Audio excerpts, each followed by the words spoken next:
Good evening, everybody. Welcome to Little Andromeda. Please put your hands together. Welcome to the stage, your comedian for this evening. It's Mr. Dan Bain.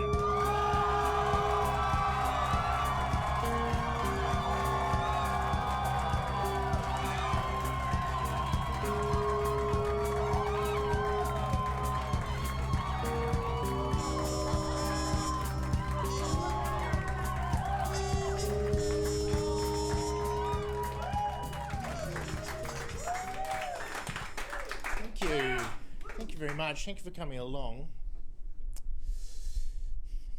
Marketing's hard, isn't it?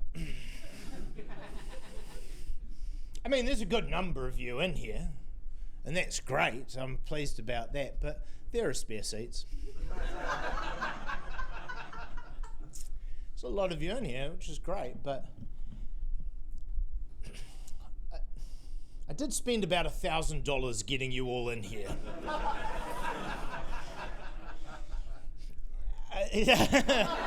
Yeah, I'm not sure if the business case is quite makes sense, if it's quite working out, but I don't know. We'll see how we go. Out of curiosity, just out of curiosity, make a little noise for me if you came along this evening because of something that you saw on the internet.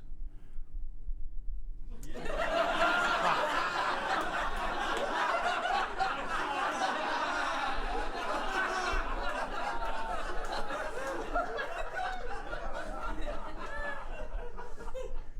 Wow, that really justifies that $300 worth of ad spend. They got nobody along. Fantastic. Wow, incredible. They tell you now, like if you're in marketing, they tell you you've got to. That's how you do it. That's how you do it. You've got to give your money to the social media to kind of post. I don't know how it works, but you give them some money, and they're like, oh, now we'll let people see it. And then they come along to the thing. So I'm not sure how any of you turned up.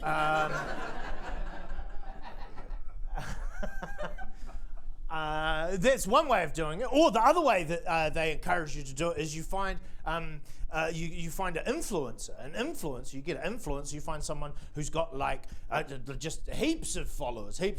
You know, like 50,000 kind of followers. I mean, half of those are bots, and the other half are incels from Belarus. But you know, you get that, and you get that person. You pay them money, and they come along to the event, and they do a video that they're having a good time, and then people come. Anyone influencing tonight?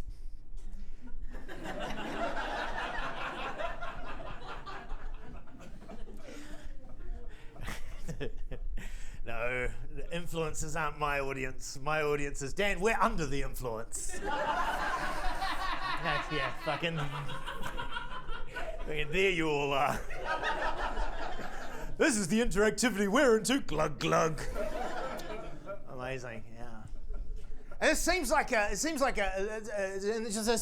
say do this on the internet. But I've been in this game for a while now, and it used to be that what you do a couple of things. You'd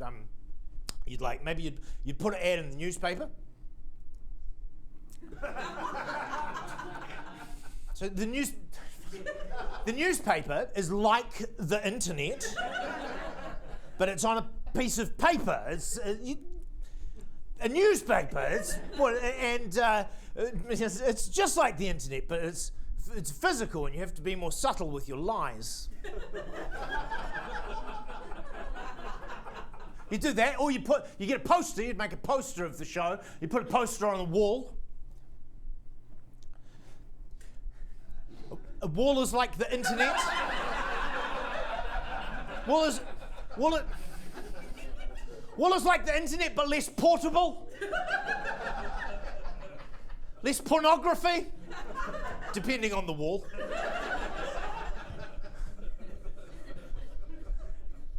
You used to have to do that, but the thing is, you would get an influencer, and this is the thing, is there's nothing new. The influencer technique predates the internet. It predates it. I remember, Do you ever get so good at your job? Did you ever get so good at your job that they said, stop doing your job, come into the meetings instead?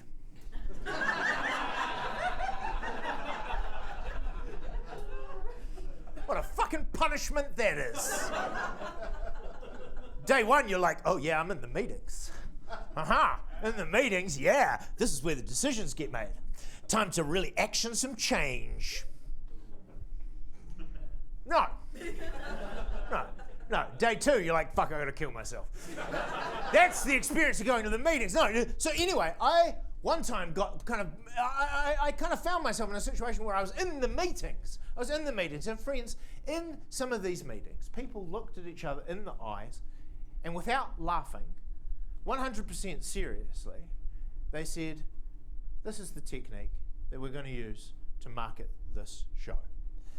Now, the show was, I was directing the show, and the show was William Shakespeare's Titus Andronicus. Now, if you're unfamiliar with William Shakespeare's Titus Andronicus, I'll crash course you right now. It is his most violent play. There are 14 murders live on stage. Yeah, we all love that. Some of you are like, fuck, I hope there'll be 14 murders live on stage tonight.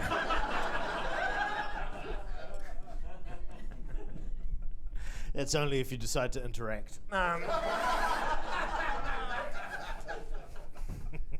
14 murders live on stage, multiple dismemberments, removal of hands, tongues, ears, terrible assaults, general kind of mayhem. At the end, a woman's two children are murdered and baked into a pie, which is then fed to her. I know.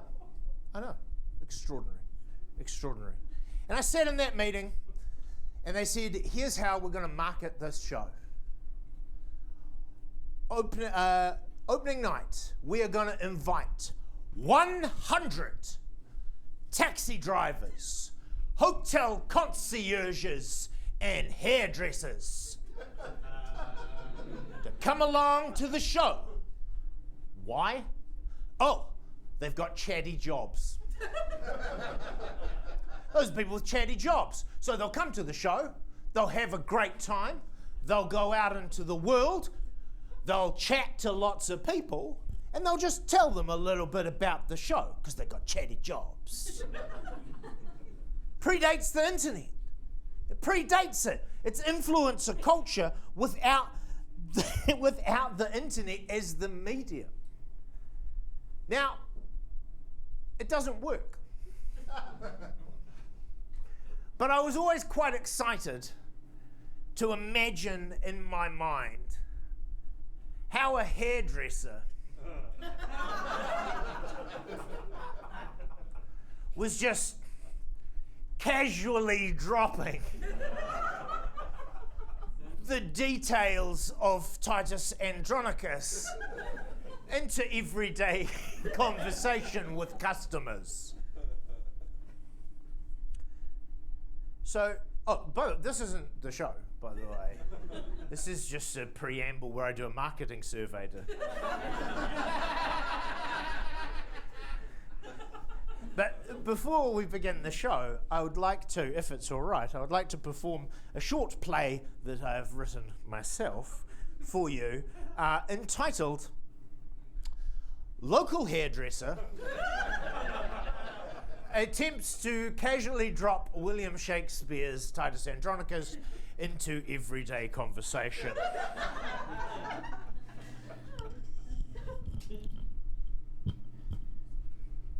I'll just do my acting warm-ups, just for the acting here. It'll just take a second, but do just hold your breath, because you're about to have your minds fucking blown. 1, 1, 2, 1, 1, 2, 3, 2, 1. 1, 2, 3, 4, 5, 4, 3, 2, 1. Red lip, yellow lip, red lip, yellow lip.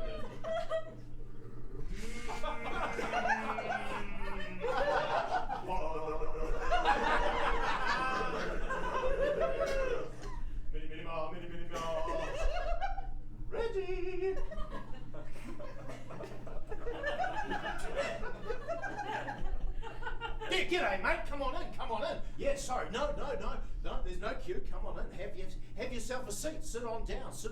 Yeah, of course, please. Oh, let me. I'll just take your cap if that's all right. A little bit of deep.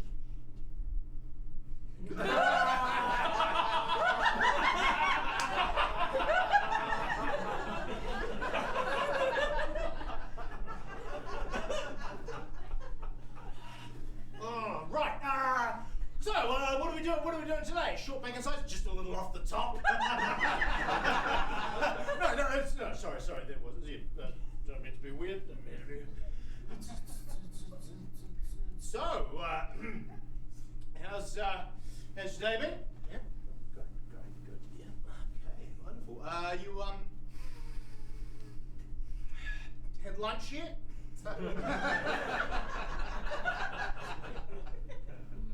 You got any kids?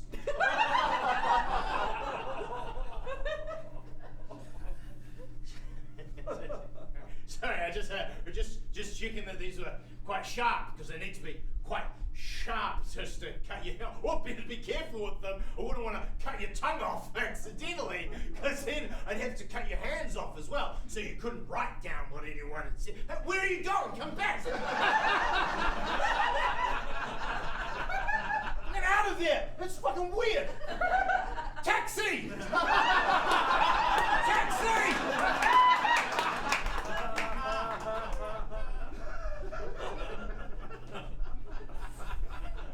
Mates, where to? Of course.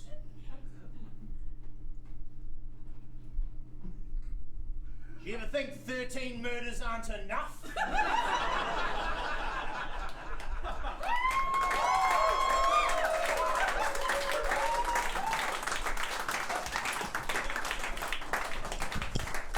The most impressive part of that short play is, of course, me miming being in a hairdresser when I haven't been in one since 2006.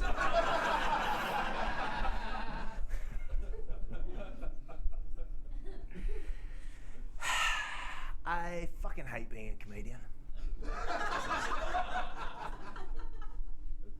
hate it. This is my new show, and I decided for some reason, I wrote a new show last year, and then I was like, I'll do a new hour this year because I'm a fucking idiot. And as I came to that, I kind of realized I'm not an interesting enough person. Like, it's not like fascinating, interesting, kind of exciting things happen to me all the time that I can just kind of generate an hour of comedy, and there were plenty of people who hadn't seen the last one. I should have just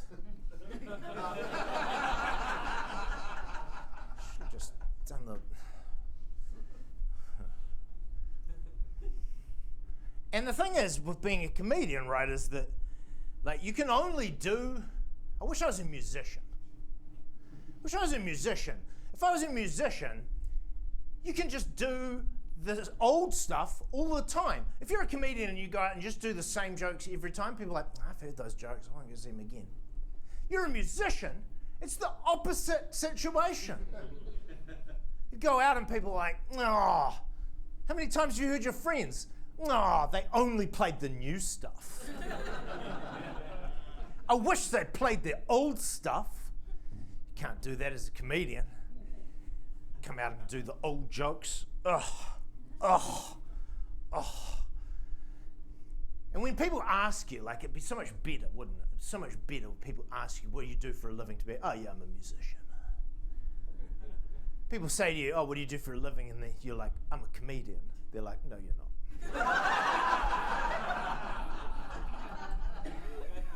It's not a real job. No, you're not. It's got no dignity to it, does it? It's got no dignity to it. There's only one thing worse than that, which is I'm a magician.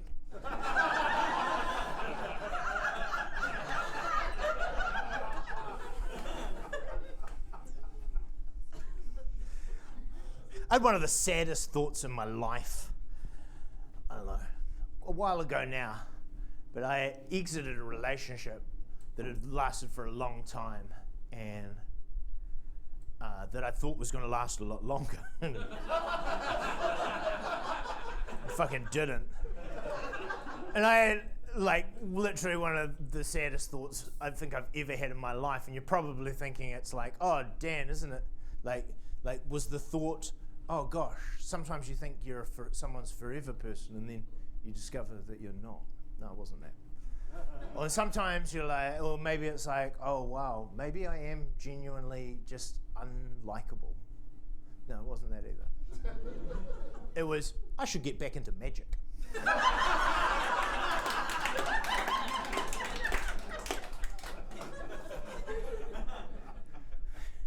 Fucking hell.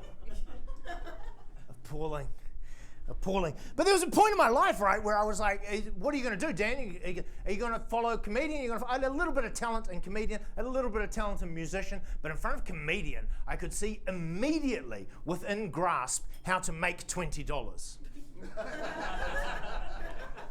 Whereas actually what I should have done is become a musician and then in 10 years made $40.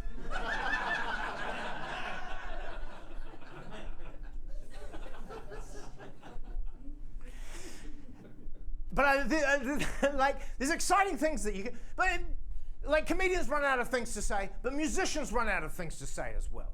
They run out of things to say. You can tell that a musician has run out of things to say when they decide to do a cover of 1988 smash hit Fast Car by Tracy Chapman.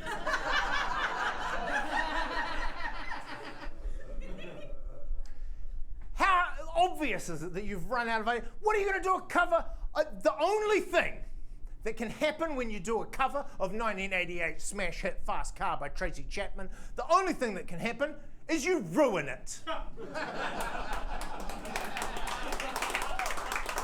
The song is perfect. You can only, what are you going to do? Oh, let's put a dance beat under it. Fuck you. So what's your option? The only other option is to do an exact cover of it that changes nothing. Why would you do that? It already exists. Pathetic. They run out of ideas. But I don't know, every art form kind of has its own unique language, its own kind of its own structure, its own challenges, and I'm not above stealing from other ones. So, in kind of homage to the potential of, in another world, being a musician, this evening, I'm just going to steal some moves from musicians.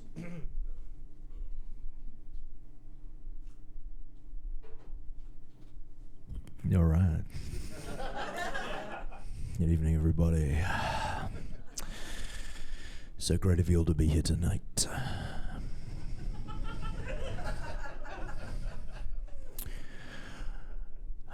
This is one of my new jokes. It's off my latest album, but some of you may know it, so if you do, feel free to joke along. Alright guys, let's do it in D. Keep the tempo tight. We got a lot to get through tonight. This is a little joke called Classic Kiwi Summer. That's right! Oh, friends, boy! We've just had ourselves a classic Kiwi summer. Yes, we have. Classic Kiwi summer. I love myself a classic Kiwi summer. Hanging out on the deck with the boys in the sun, drinking some hazies. Classic Kiwi summer. Having ourselves a classic Kiwi summer. Hanging out with the boys on the deck. Oh yeah, listening to some Fat Freddy's. Having some banter with the boys. Classic Kiwi summer. Oh, I love myself. A classic Kiwi summer. Oh, I love it. Love it. Hanging out with the boys on the deck. Drinking some hazies, listening to some Fat Freddy's with the boys, 50% of whom have experienced suicidal ideation in the last 24 hours. Classic Kiwi summer. Oh yeah, we're gonna have ourselves a classic Kiwi summer next year. We had one this year, having another one next year. Classic Kiwi summer, hanging out with the boys on the deck. Yeah, drinking some hazies. This is just some fat Freddies, soaking up some rays. Oh yeah, classic Kiwi summer. Classic Kiwi summer with the boys on the deck. Having some banter. Oh yeah, soaking up some rays. Checking my mole, it's changed shape. Uh-oh. Biopsy time, it's malignant. Classic Kiwi summer.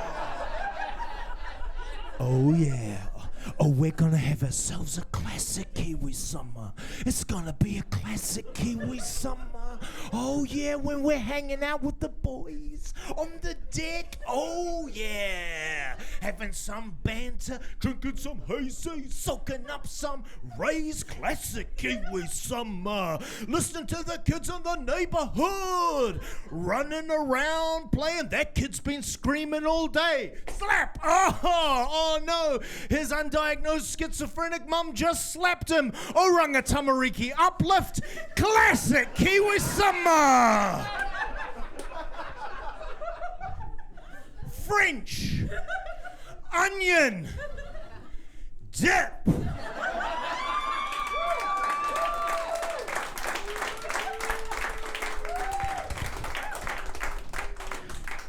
Thanks so much.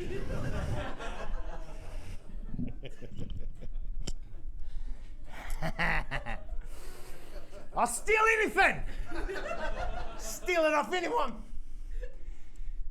I need to. Because I gotta fill a fucking hour. Jesus Christ. I'm not even halfway.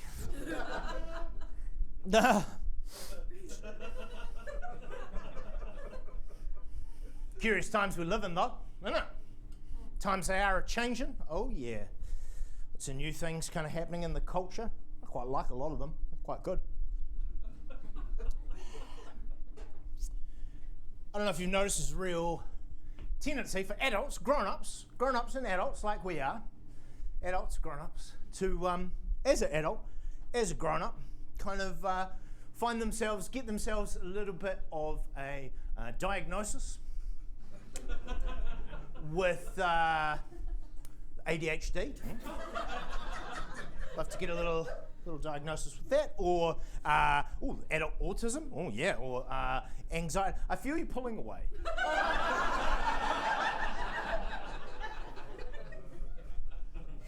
And I understand your caution, but also I'm disappointed in your lack of faith.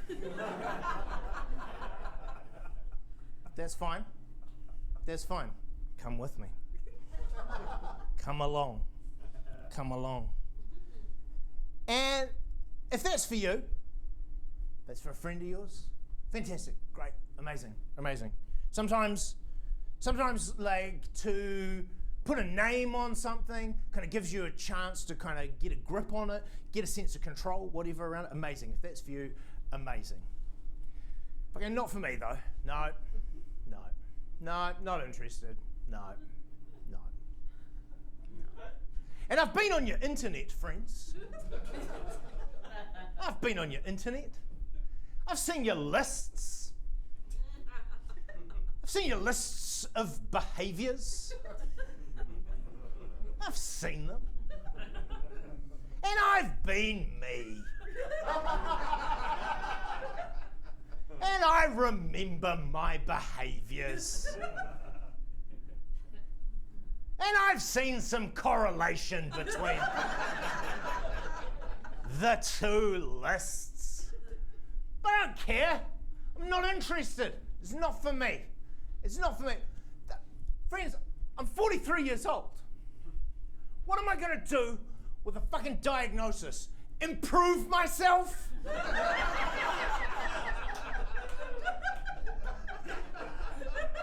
not going to improve myself? Are you kidding? I just like to think that all my problems are because I have a terrible personality. Improve myself? I'm not going to improve myself. I started smoking cigarettes, then I stopped. Job done.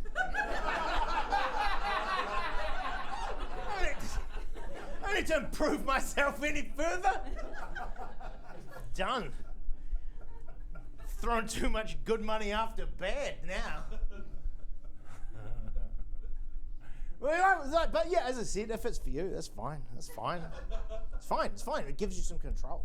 And we love to do it. Like, it's fun. It's kind of like, oh man, I can put a label on some things for myself. Incredible. We love to do that. You know what we love even more? Diagnosing someone else.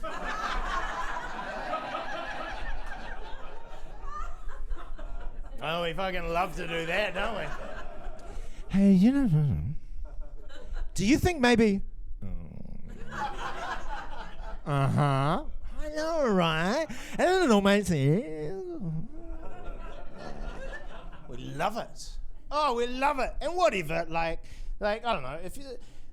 The problem I find is when people get too kind of confident with their fucking diagnosing. I tell you a story, true story. I was doing a show with a friend of mine down at Good Times, and at the interval, a woman comes up to the two of us, and she points, she's like, hey, points to my friend, and she's like, hey, just so you know, you have autism.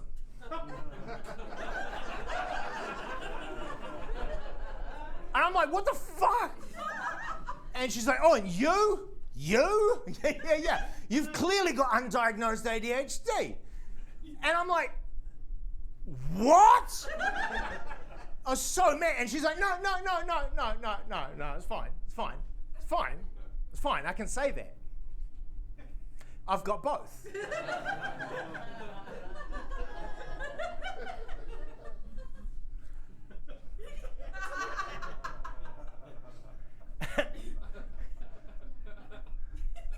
I don't know if that's how it works. Like, just because you got something doesn't mean that you just get the ability to diagnose other people with it.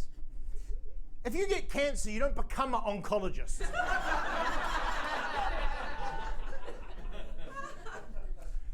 If you're gay, it's really bad form to go up to somebody and be like, hey, you're gay. Does she know?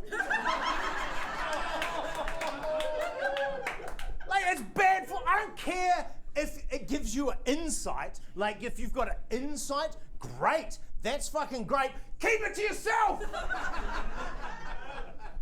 People need to discover who they are for themselves, right? Like, it just crosses so many boundaries. Let people work out what's their own deal kind of themselves, particularly about something that's kind of so, I don't know, so kind of private or special or kind of personality based. Like, let them work it out themselves. So I was quite mad, as you might be able to tell. Got some opinions, and my friend, embarrassed, so mortified, he couldn't even make eye contact with it.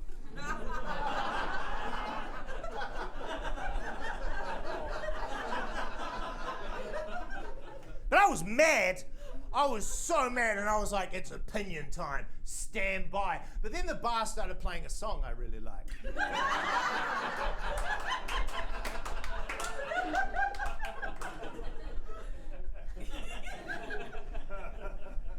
I got a little distracted. To be honest, I don't even know how this routine ends. That's a joke. It ends with applause.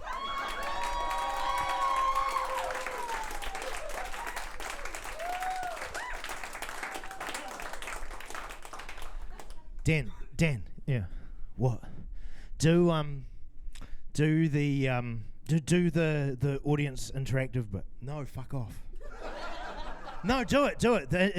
For when your thing goes on the internet, it'll be so good, because people love on the internet to watch people be asked what their name is and then what their job is. People love it. You should ask someone what their name is and then ask what. No, I'm not going to fucking do that. I'm not. Do it. No. But people love the audience interact, especially New Zealanders. New Zealanders love it when the person on stage says something to them. It's their favourite thing culturally. They can't get enough of it, and they love it when you make them stand up. That's what they love the most. Fuck off, I'm not doing it. I've got too much respect for them. But other comedians do it. That's because they're terrible. Just do a little bit then. Just do a little bit of... Okay, fine. I'll do a call and response kind of question thing. And they can just make some... Is that all right? I guess, but you'll never go viral.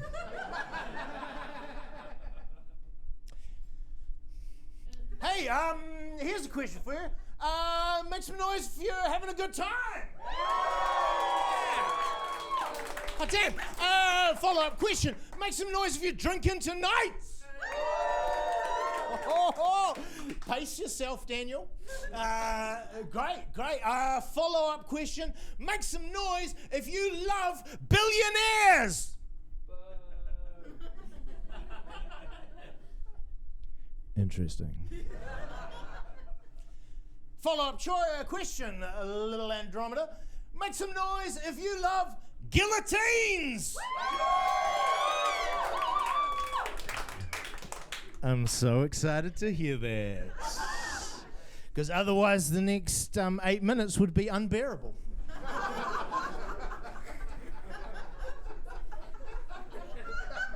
Friends, I don't want to brag, but I'm currently level 22 in French on Duolingo. That's right, yeah. Mon professeur is un chouette vert.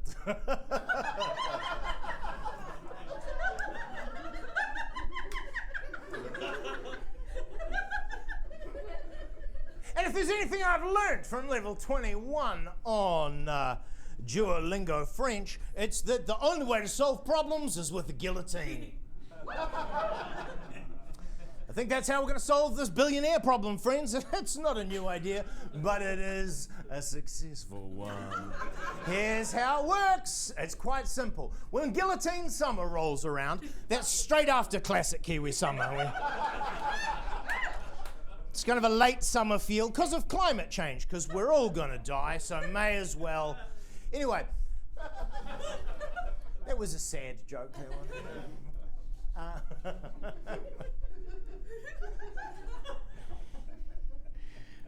Did you just put some jokes in that don't work, Dan? Yeah, I did it. I did it to contrast the successful one.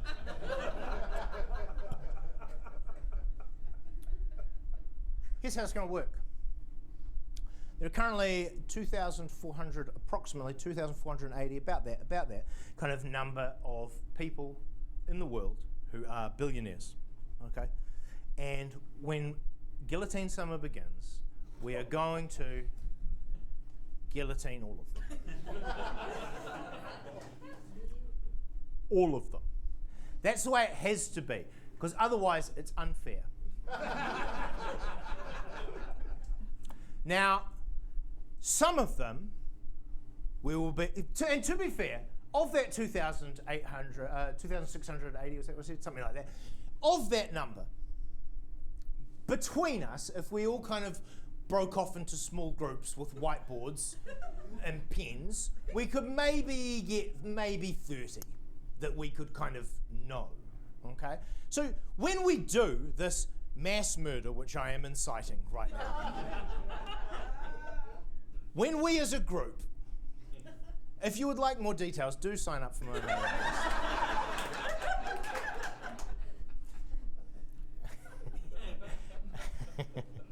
I would hate for you to miss out on the uniform I'm designing.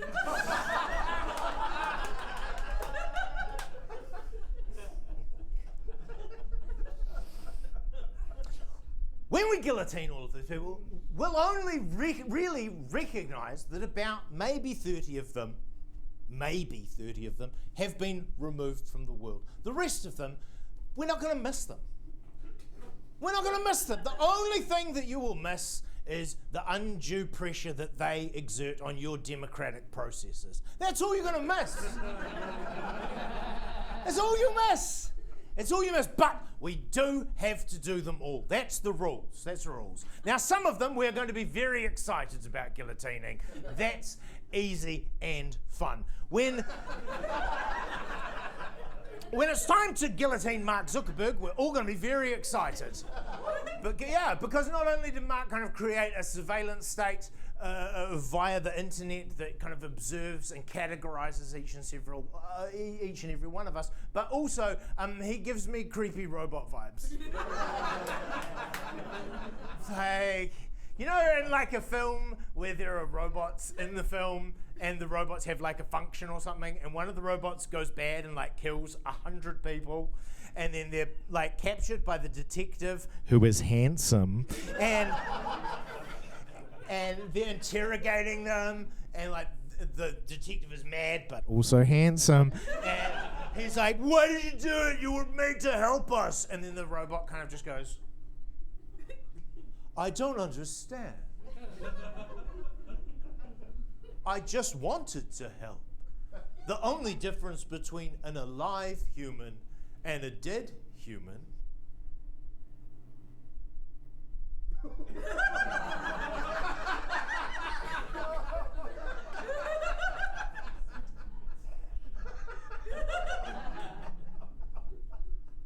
I mean, they both have the same number of atoms. How are they different?" Anyway, that's...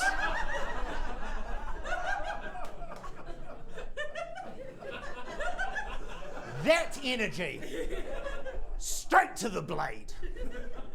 Now, J.K. Rowling is going straight to the blade. I know. Now, there was a period in time where saying J.K. Rowling is going straight to the blade would have generated quite a different response. Everyone would be, oh no, I need to know how this boring story for children ends. No. But now we're all just like, oh fuck, he has more trouble than she's worth. Straight to the blade. Now, Elon Musk is in possession of the world's most punchable face.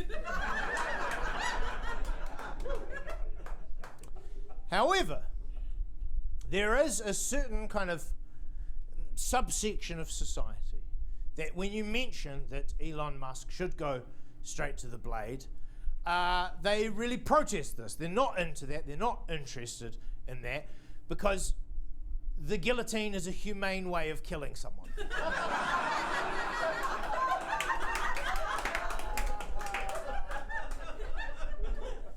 So I'm going to suggest an alternative method, still using the same infrastructure. I call it mandolining.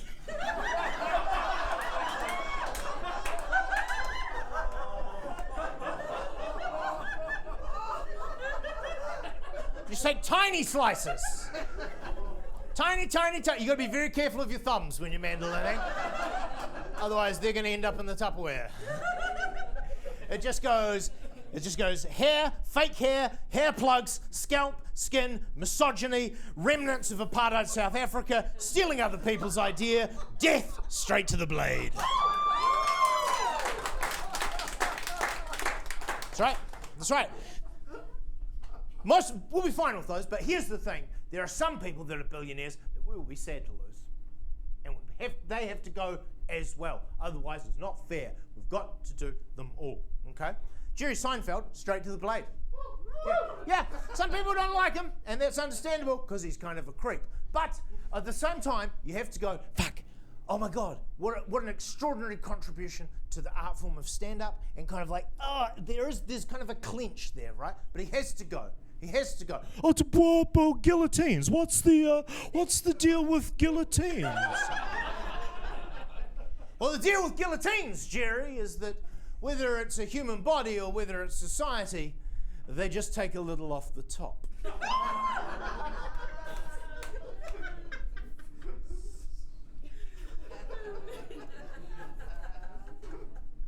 That's the best joke in all of this show. And that you didn't go nuts for it tells me a lot about you.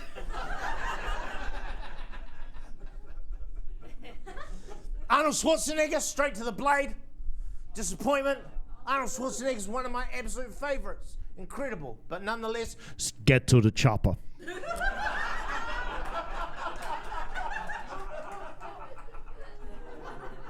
That's how we do it. They've all got to go. Those are the rules. And the thing is, you may be thinking, Dan, that's kind of crazy. But the thing is, they can just avoid guillotine summer 100% by just giving away enough of their money to only make them someone who has hundreds and hundreds of millions of dollars. More money than they could ever spend in their entire life. And in the point of giving it away, make a meaningful contribution to the not just kind of the immediate society around them, as some of us perhaps try to do with our lives, kind of try to improve what is near to us. With that kind of money, you could exponentially improve so much of the world. Will they do that? No, they will fucking not, so straight to the blade.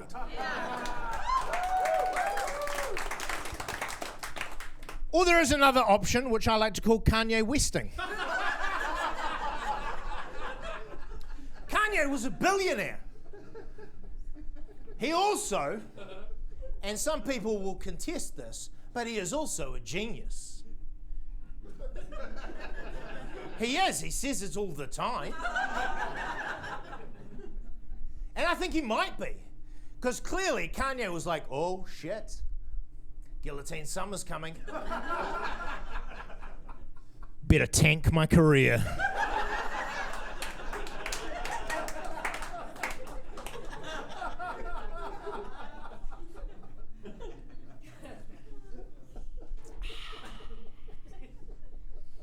Fuck him.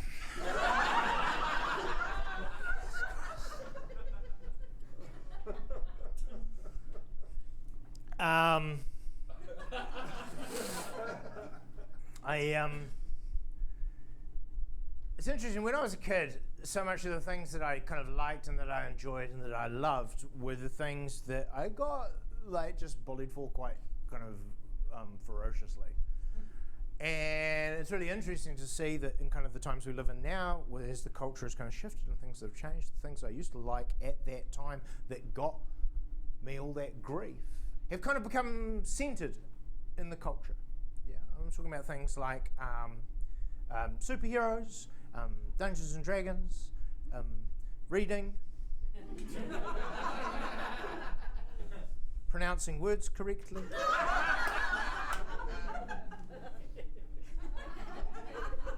And like, I'm not going to go so far as to say that those are cool now. I don't know if they're cool, but they have become centered in the culture and are much less a kind of thing that people kind of bully you for or kind of harass you for.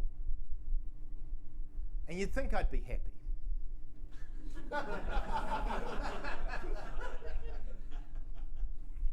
But I'm not. I'm not happy. I will not be happy until the kids that play sport get bullied for that.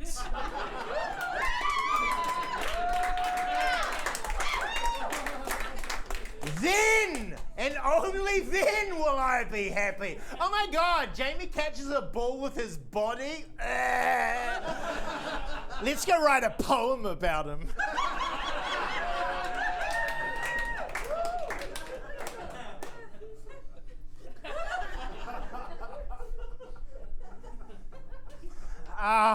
Shit. Friends, I've been told by comedians that ask people what they do for a living. I've been told that some of my jokes are inaccessible. Can you believe this? The disrespect that they have for you.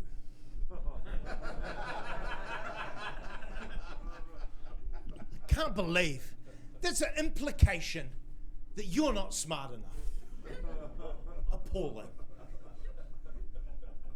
But nonetheless, I am forced to kind of come to the understanding that I am neither famous nor popular. So I have an ego to me, but also I don't have so much of an ego that I can't ask for help think help is justified. So I asked someone, I said, look, I hear what you're saying. Can you help me out? Because I see you doing things that I would never consider a joke.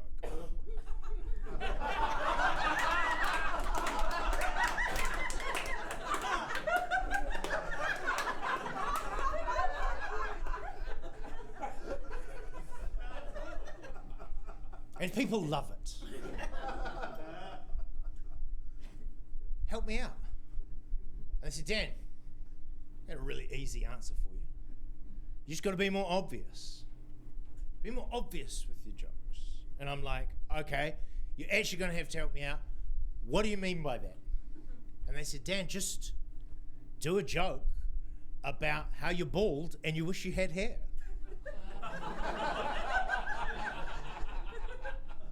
And I'm like, oh, okay, no, yeah, I understand it. I've actually got a joke a bit like that. It goes, yeah, I've got to keep the beard, otherwise there's a real good chance I'll get elected to the leadership of the National Party. Yeah. And they're like, no! That is a joke about having a beard!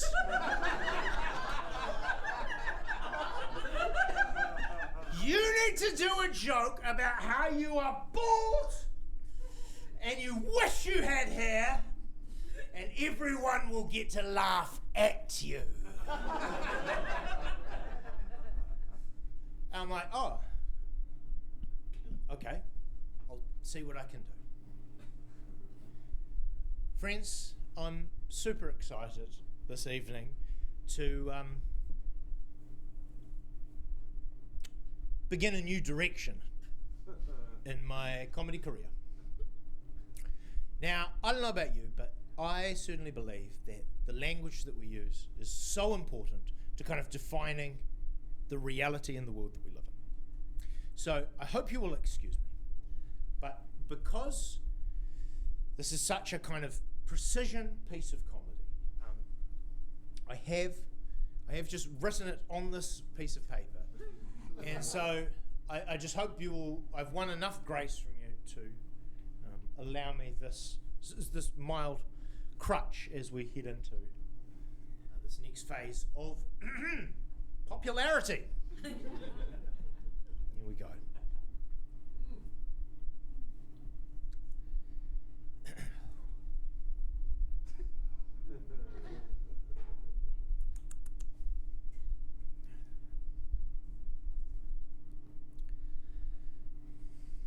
I am so bald, and boy, do I wish I had hair.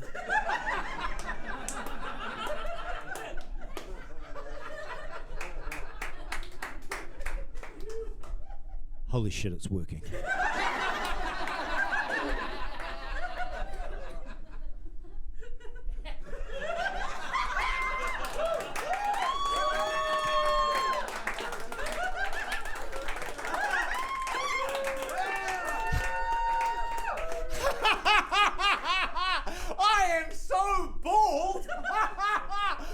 Boy, do I wish I had hair.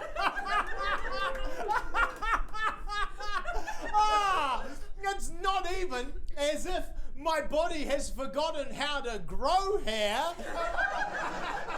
It's just it's doing it in the wrong places.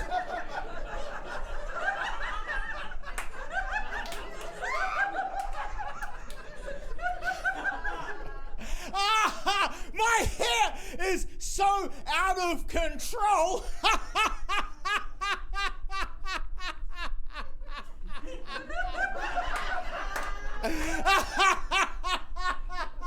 It's like a baby bird that flew south for winter and then couldn't find its way back.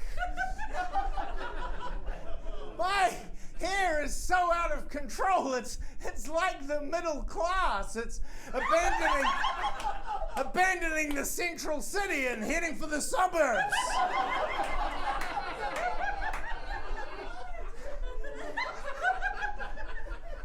My hair is so out of control that having sex with me is like being fucked by a weighted blanket.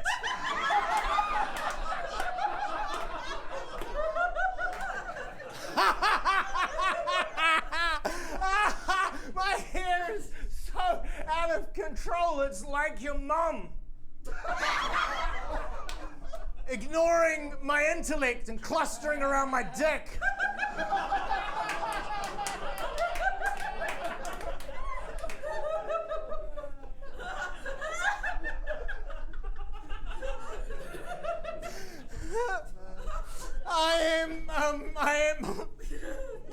I am so bald. I am so bald that when we were testing the cameras before the show, the videographer said, "Fuck, your head keeps blowing out." We're overexposed.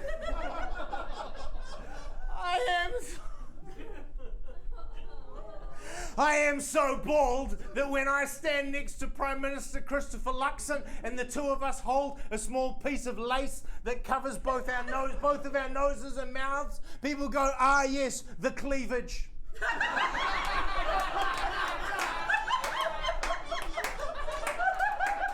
I am so bald that when I stand next to Prime Minister Christopher Luxon and we hold a small piece of denim up that covers both of our noses and mouths, people go, "Ah, yes, the plumber's juicy butt crack."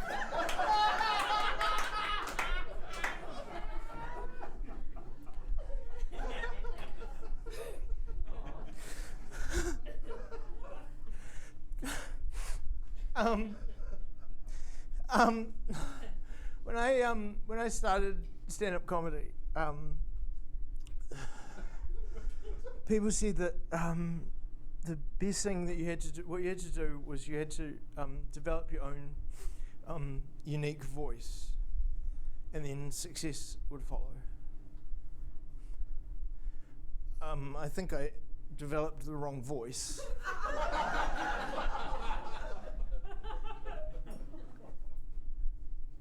That was just my acting. I told you I was gonna blow your fucking mind! Here's the thing, friends. Here's the thing. I don't even care. I don't mind that I'm bald. It's not something that I'm really concerned about. It's something that I've had to that I come to terms with like a long time ago. But here's the thing that I think is kind of beautiful is that when I approach you and I'm wearing a hat, you know you can trust me 100%. You can trust me 100% if I'm wearing a hat. Yeah. Someone with a full and lustrous head of hair wearing a hat, you can't trust them. Can't trust them at all. But me, wearing a hat, approaching you, well, you know that 100% of my actions, my motivations are entirely mine. Because you know that there is no chance that under that hat there is a ratatouille situation going on. No chance. The little paws aren't strong enough. You're not manipulating me, my scalp's too thick.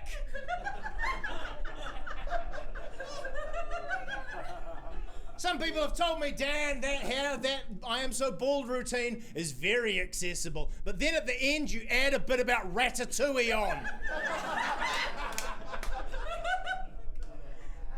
Which ruins it. But Ratatouille made $364 million at the box office. So I reckon it's pretty accessible.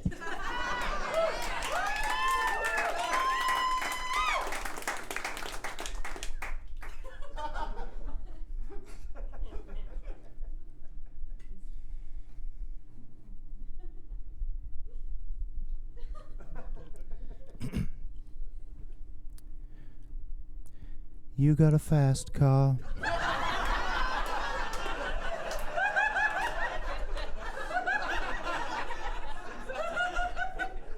Could it drive so fast that we could fly away? We gotta make a decision. Leave tonight or live and die this way. And remember when you were driving in my car, speed so fast it felt like I was drunk. The city lights laid out before us, your arm felt nice wrapped around my shoulder.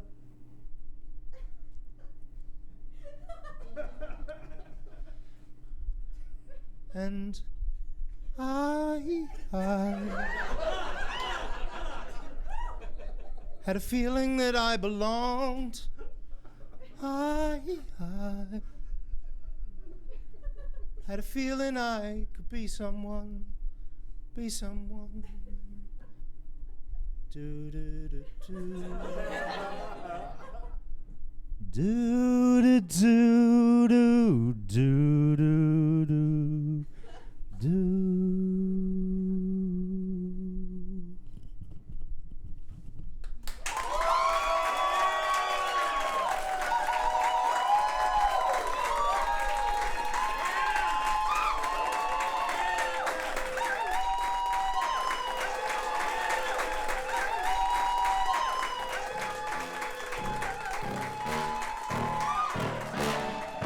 Yeah.